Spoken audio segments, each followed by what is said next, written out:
Right. Welcome again, coach. Not a bad performance from the team. The result didn't go your way. As I always say that the team always perform well. Nicholas Nelson was a thorn the team. Difficult to handle from the team. But what was your overall idea and how you thought the game went in your perspective?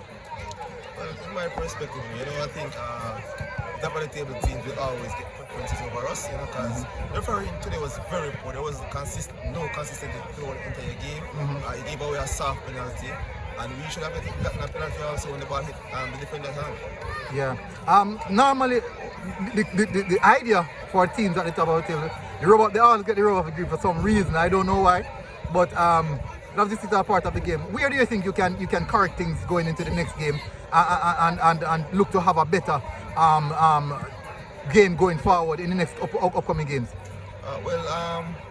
Game that just concluded, we have more possession than Waterhouse, So that's something that we've been working on in training, to keep possession of the ball and pass it around more. So I guess we need to be more penetration in the final third. Yeah, because I see you guys throwing away some good chances that would have been pivotal to the outcome of the game.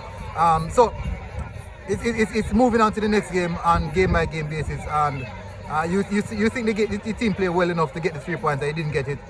So what's your next move after this? Our next move is actually we have to go back to the drawing board and head back to the training pitch and just continue to work hard. All right. Big up, coach. Thanks very much. Good game.